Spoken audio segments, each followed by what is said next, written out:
Stay tuned for today's Antidote, brought to you by the Renegade Success Network. Today's Antidote features a healthy dose of thought-provoking insights and information for business owners, entrepreneurs, leaders, and nonprofit professionals. Each day since March of 2020, this program has offered that one thing to help you continue on your own unique pathway to success. And now, Renegades, we bring you Bob Graham and Tom Brush.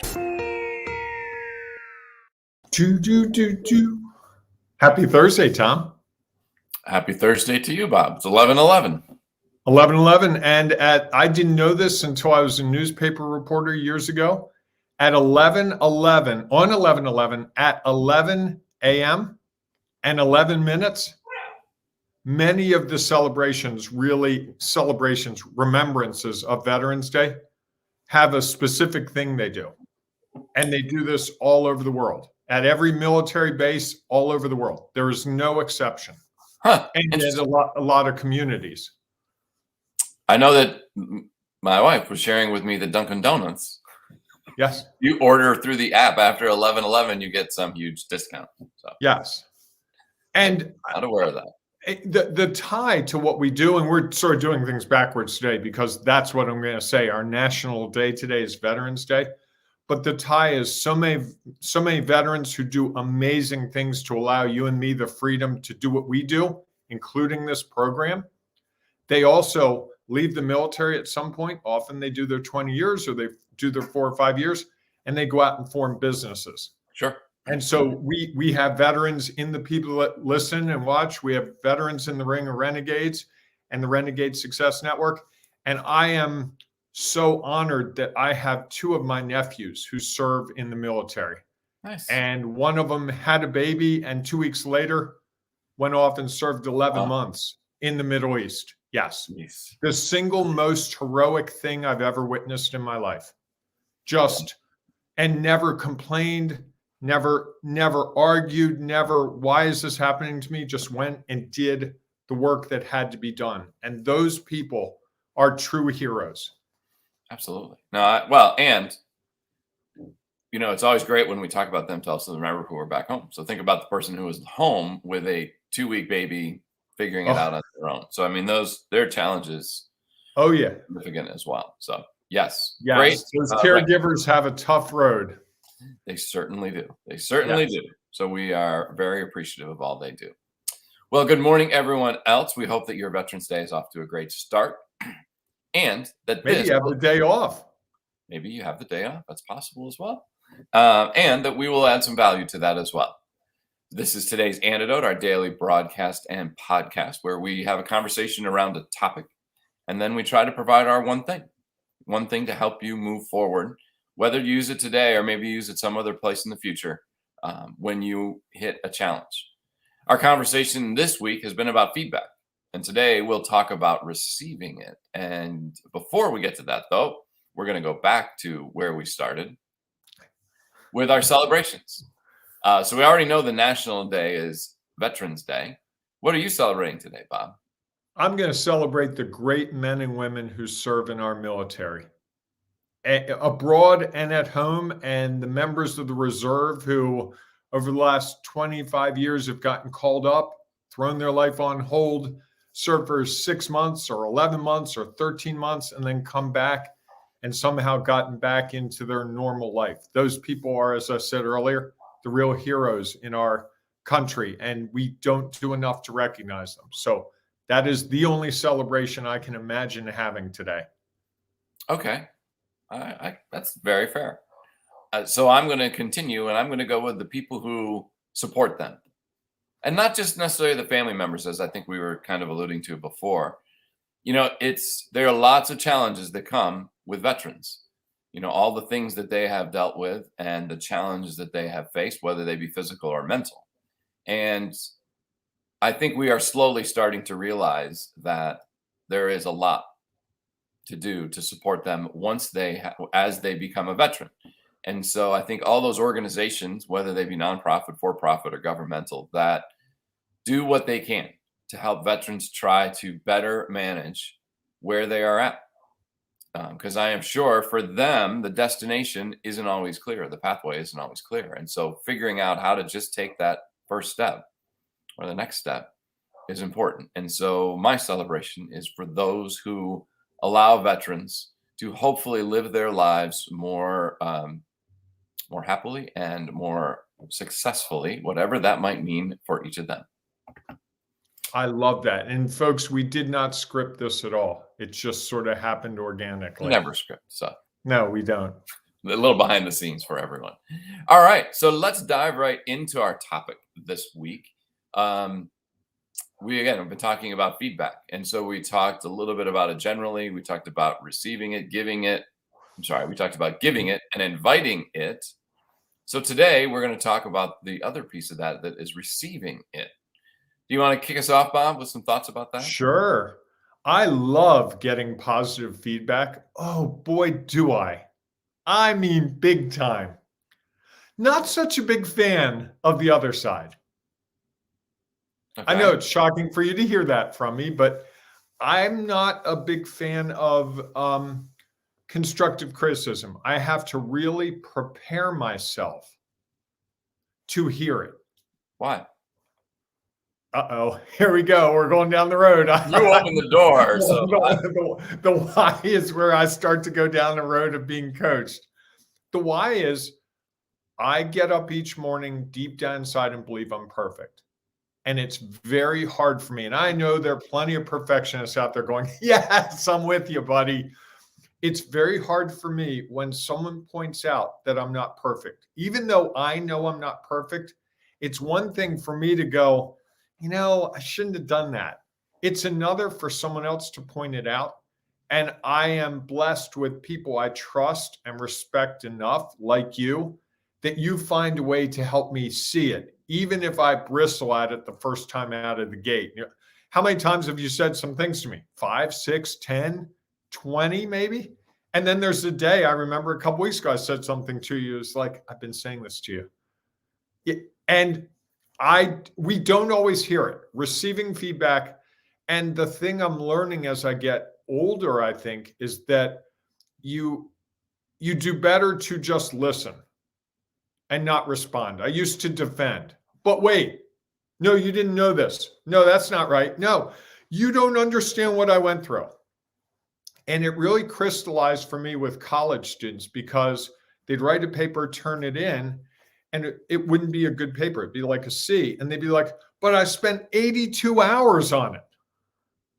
And I flippantly said to one student one time, they weren't the right 82 hours of activity. I'm really sorry to tell you that. And it hit me right then. It's like, that's what happens. We make decisions. We do things that we think are going to lead to the results we're looking for.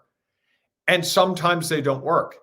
And we can't see it ourselves always. Can I ask you a question? Oh, go ahead, finish. And then I'll ask my question. So getting feedback is the only way to arrest that. Otherwise, what's the definition of insanity? Doing the same thing over and over and over and expecting different results.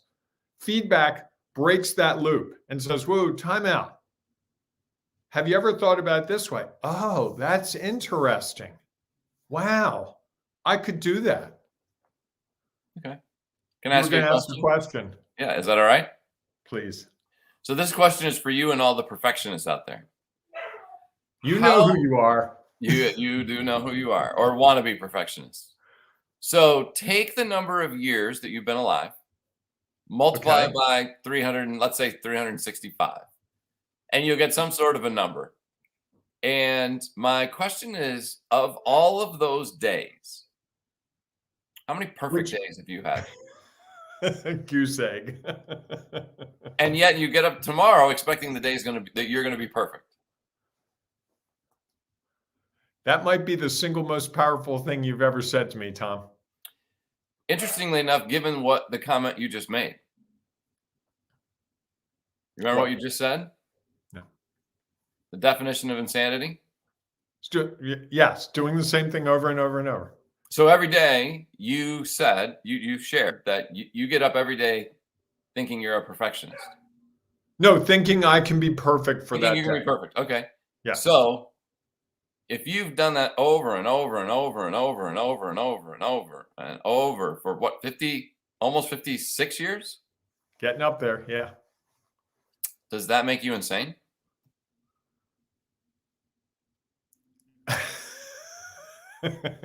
This, so let's step away from that. I just can't believe you just I am said not qualified. Does that make you insane? I am not qualified to judge that. So my comment would Maybe be, you are, Tom. if every day, what if you tried to break that cycle and get up and say, you know what, I don't think I'm going to have a perfect day. I know there are going to be challenges, and likely someone's going to share that with me. And what's so bad about that? If I go into the day accepting that I'm not perfect, I think what happens, we're going really deep here. What happens is that makes me lack confidence in all the things I do. The belief that I'm perfect in the morning, I think, is the armor I need to wear to get through the day, because deep down inside, I don't know what the heck I'm doing. No one does. We're all stumbling and fumbling and trying to find our way. Have you had success in your life? Absolutely. So, despite the fact that you just shared that you've never had a day where you were perfect and still have had lots of success, something there doesn't equate. So why do you have to assume that you're going to be perfect? You've done it in the past where you weren't perfect and still had a lot of success. Mm-hmm. So what if you got up tomorrow morning and said, you know what, I've had days when I haven't been perfect and I've still had success. So today I'm not going to worry about being perfect. I am going to do what I can. I'm going to do the best that I can with what I have available. And I've done that in the past and had success. That makes perfect sense. Rationally, intellectually, I'm just trying to figure out how that looks during the day.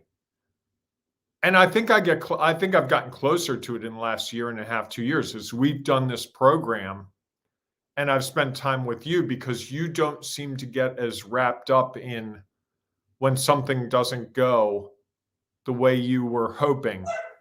You don't seem to tailspin. You know, all you need to do is give us one negative comment about this program and I'll spin for, a good 5, 10, 20 days, years. It depends. And it doesn't help me. That's the other thing. That's why I'm really trying to figure it out, because the time I spend like, well, they don't understand how this program works. They don't understand how hard it is to get up every morning. They don't understand. All that stands in the way of me actually taking their feedback. And maybe it's good feedback. Someone told me a couple weeks ago that we talk too much. And my first comment was, the flip defensive. Well, that's what you do on this type of broadcast. It's really hard. If we don't talk it, no, you guys talk too much. There's too much there. And I was like, and you're complaining? But now a couple days later, it was like, well, wait a second, maybe there is too much there. If we're providing too many things to think about, you get paralyzed. We both know that. And that feedback was really valuable to me, but I had to let go of perfectionist Bob. Like, how dare you think I'm not perfect? You don't understand what it's like to be Bob. And I've heard that from some of my clients over the years. You don't understand what it's like to be me. Yeah, and they're right. I don't. Correct. But that's part of that defense mechanism. And when we talk about receiving feedback, I think one of the things that we have to really deal with internally in each of us is, what's your go-to defense mechanism? I'm a master at deflection. I can come up with a joke to get me out of any hard discussion. I know that. I use that. And there are a couple of people around me who are like, whoa, time out. You're deflecting, Bob. What if it's just a discussion? What if it's just feedback?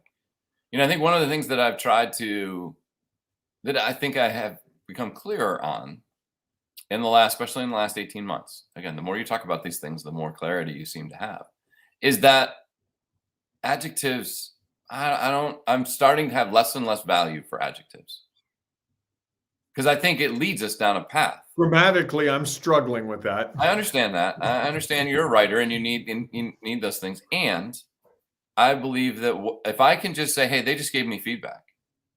As soon as I try to make an evaluation or a judgment on whether that was good or bad, that leads me down the path of caring about how it impacts me and my ego, rather than how does it impact or influence what's real for me. That it's just feedback. It's just a conversation, not a hard. It's just a conversation. Like, okay, that's what's real for them, and they chose to share it, whether I asked them to or not. Fair enough. It is, they, like you said, they don't know what's real for me, and yet they felt comfortable to share it. And what's interesting is sometimes people share things that might be hard for us to hear, and they are unbelievably impactful and dramatically change what's real for us. That if someone had worried about how we would react, we never would have had that impact. We would have been stuck sort of where we were, thinking this is all there is, and not being open to what there might be. So I think that the idea of feedback is just, that's what it is. It's just somebody sharing what they think has value. You can then determine how much value you think that has based on not what the comment is, but how much that impacts what's real for you and what you are going to learn from that. And if we think of this all as just one big experiment to learn, does that make it easier to receive feedback? I think it does. And I think as you were saying that, I have two thoughts. One is that by your definition of what feedback provides us, all feedback is good. Even if it's hard to hear, even if it causes us great frustration, it's great to hear. And the reason it's great to hear and receive feedback is it shows that someone paid attention. At its core, I used to work for a newspaper, and we get nasty letters about articles I wrote. Because I wrote about, people being charged with crimes, and they write a letter, you got all the facts wrong, pulled it from the police report, whatever. It would be frustrating at first. And then one of the editors said to me, you wrote something that caused someone to take a very distinct action. The fact that they took the time to think about what you wrote, write a letter, throw a stamp, find our address, put it in a mailbox. Are you kidding me? That's the highest form of praise you can get for what you do. And it shifted my whole thinking about getting nasty letters at newspapers, comments from people. It's like, okay, yeah, you're right. They took the time. If someone sees me do a presentation and they come up afterwards, I really disagree with your whole premise. I'm thinking, man, I've got something here that really resonated with this person, even if they disagree. Correct. Once I settle down, I'm like, wow, I really got under that person's skin. They really dug in. I struck a nerve. And I told you a couple of days ago, I think that my goal is to get out and make a difference in the world. If I've made that person think about the world in such a different way that they want to come up to me afterwards and argue, I've achieved my goal. And even though that's negative feedback. It's just feedback. Isn't it the same as if someone gives you feedback, they actually cared enough to consider it? Rather than, so again, it's not like, that's why I get caught with the adjectives: good, bad, right, wrong, whatever. Right. It just is. And I think for me, if I just said, okay, they gave me feedback, and then I get a chance to say, okay, how does that impact who I am? And like I said, some of the most impactful feedback that I remember to this day. So I had, I probably shared this story once before, but maybe not. If so, it's been a while ago. I was in high school. We can share the same stories more than once? Probably. I don't know. Maybe you not. mean the Excel spreadsheet I keep of all the stories I bring up so I don't overlap? I can throw it away? I think that's perfect Bob trying to be perfect. Go ahead, Tom. Tell us your story. We're anxious to hear it again or for the first time. So when I was in high school, I think it was our girls basketball team made like the playoffs or something, some big game. And, at the time, way back in when, and even it's probably still the case today, of fans being wild and crazy and out of control and whatever. And there's some value to that when it supports your team. And when it doesn't, it's not the same. And so I was one of those people who was like really trying to support my team. And at the same time, found myself caught up in it and, doing something, yelling at officials. And so the next day after math class, my math teacher said, "Tom, can you stick around for a minute?" Oh boy. I said, "Sure." Said, "I just wanted to share that I saw you at the game. It's great that you're supporting the team. And is the way you were acting toward, based on some calls, the way that you want to be perceived?" And the fact that someone else was paying attention to actions that I took and that had an impact on them of how they saw me was something that I was like, wow, I hadn't really ever thought about how are others viewing me in that situation. Now, I could choose to say that doesn't matter. That was the way I felt was real in the moment, so I'm okay with it. Or, and in this case, as it did, it made me take a real step back and say, all right, how do I want to be seen in the world? And is this the way that I want to be perceived? Because again, they don't know me. All they're seeing is what they're seeing. And so that was feedback that has stuck to me through to this day that I'll never forget. Because I feel like, interesting. Somebody was paying enough attention and cared enough to share something that I could have been, the teenage kid who was like, what does he know? He's just an old teacher. And instead it was something that shook me for a little bit. And then I was like, okay, great. What do I learn from this? And how do I use that to move forward? Wow. Great educational lesson not delivered in the math classroom. Correct. Wait. Correct. So often it happens that way. The lesson doesn't happen where you expect to learn it or what you expect to learn. And I think that's the beauty of learning, is that there are lots of ways to learn. And when we continue to want to learn, that's how we grow. That's how we have growth. That was my whole presentation last week about what's success. It's not necessarily based on the results. It's based on what have you learned so that the actions that you take can maybe be different and maybe more effective to hopefully get you the results that you desire. So Tom, it's that time. The most important part of the program, except for all the other parts, they're all equal, but this one always resonates with me because we named it around this. What's your antidote for today? That thing that we can take to the bank and think through and make sense of, and maybe it'll change us today, or maybe it'll be 3 years from now. The thing that I keep thinking about receiving feedback, the other thing it reminds me of, used to help coach the women's basketball team, and when I was working at a college. And we had a player who was the nicest person, struggled sometimes to receive feedback. And it became almost a running joke among the coaches that when you tried to talk with them about something, their immediate response was, yeah, but.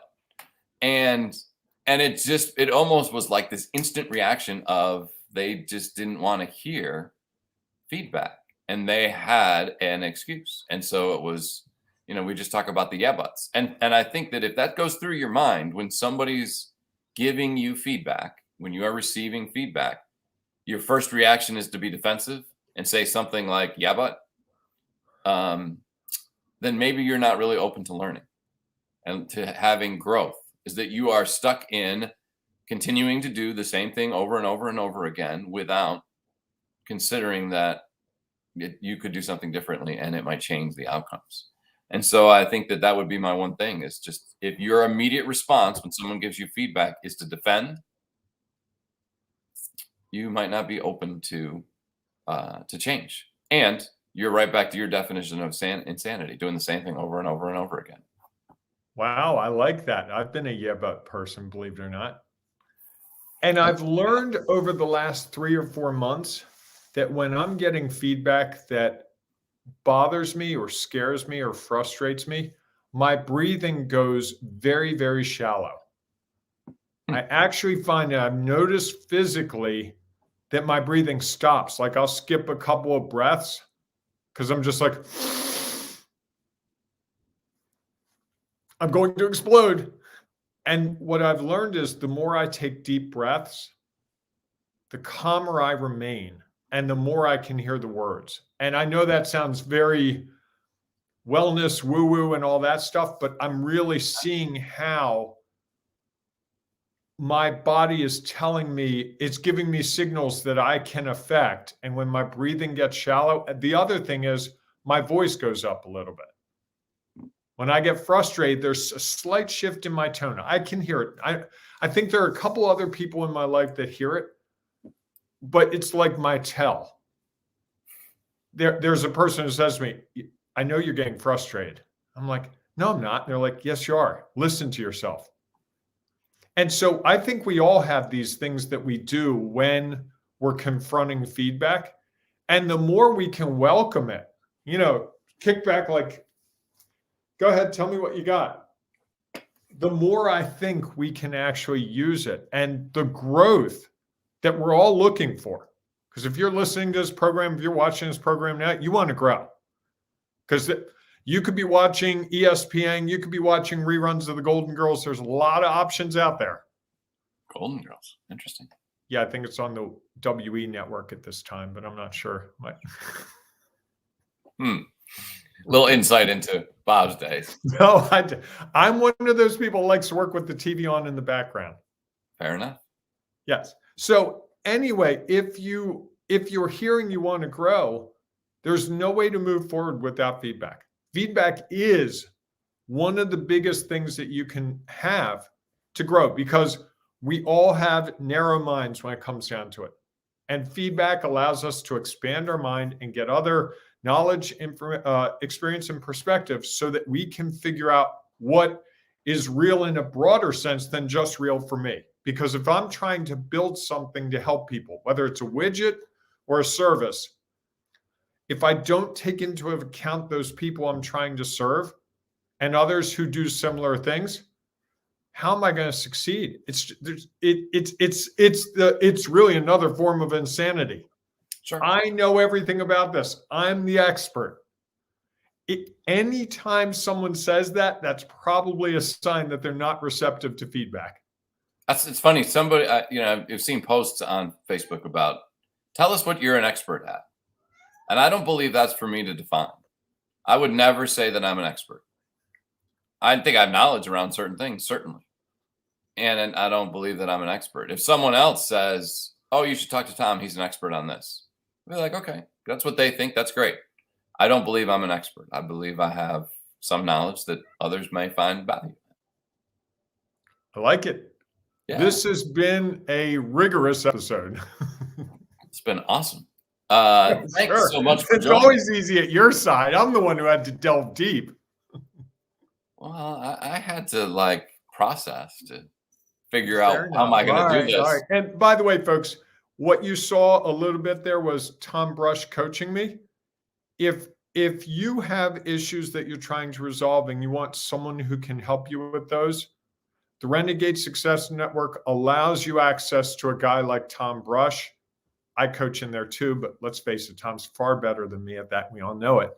But seriously, if you're trying to figure something out, we'd love to talk to you about that Renegade Success Network and how it might help you, because there's unlimited 15-minute coaching sessions, and there are opportunities to really grow and overcome things. If you resonated with what I said about being a perfectionist, we can help you sort through that.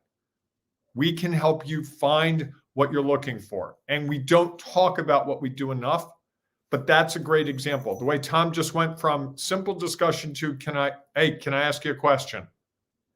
That's when the opportunity starts to emerge. And that discussion with Tom, believe it or not, for me, we didn't script that. The fact that he said, I've been alive, I think it's 18,000 days. You did the and math. I've never had a perfect day. That really struck me. Those are the types of things, if you've never been in a coaching climate where someone's helped you in your business with coaching or leading your team with coaching, Those are the things that lead to shifts that make life easier for you. They make work easier, and they make the opportunities come a lot faster. So if you want to learn more about that, go to renegadesuccessnetwork.com. And now, Tom, you can do your really cool closing. Awesome. Thanks, Bob. Well, thanks so much for being with us today. We hope that if you have thoughts or ideas or comments, please, and you are watching the broadcast on YouTube, Twitter, or Facebook, please feel free to put in a comment. We'd love to hear what you have to say. And we know that what you add will add value to someone else. Might be exactly what someone is looking for. If you are listening to the podcast, please feel free to rate the show, because 5 stars. That will help it get out more, and others will have a chance to be impacted by what we have to share. And also, you can share this with the perfectionist in your life, right? Correct. Be a great episode for the perfectionist in your life, I think. They may not like it at the start, but at the end, they'll be like, that was so useful. Or they will say, yeah, but, and then they'll just move on. So if you have a yeah, butter in your life, this would be a great episode for them to listen to. There are definitely a lot of those out there. So that's how you should tease it on LinkedIn, Tom. That might be good. That might be a good idea. I actually like that. I do too. Yeah, butter. So thanks so much for being a part of our show today. If you would also like to leave a comment, or if you'd like to identify yourself as a veteran, because I think we did lead this off by recognizing that it is Veterans Day, and you're a member of our Ring of Renegades Facebook group, please share that is, so we can appropriately appreciate all that you have done to support us today. If you're not yet a member of our Facebook group, it's easy to join. Just go to Facebook, search for Ring of Renegades. All you have to do is ask to join and tell us why you're a renegade. Now, it is a private group, so we'll just accept you, because I don't think we've turned almost anybody down. And you can become a part of our community that allows you to figure out how to take your next step when you're struggling with things. So with that, we hope that we will see you inside the Ring of Renegades Facebook group, or we'll see you tomorrow morning, 8 a.m. Eastern time, for our next edition of Today's Antidote. Have a great day, everyone. Hey, embrace the renegading you, and thank that veteran or that veteran's family member for what they do for all of us. Absolutely. Thanks for listening to Today's Antidote, powered by the Renegade Success Network. The Renegade Success Network helps you confidently create your own unique pathway to success. To learn more about the Renegade Success Network and how you can take your next step, follow us on Twitter, connect on LinkedIn, or join the Ring of Renegades Facebook group. For full details on how you can join our community, go to renegadesuccessnetwork.com. Embrace the renegade in you.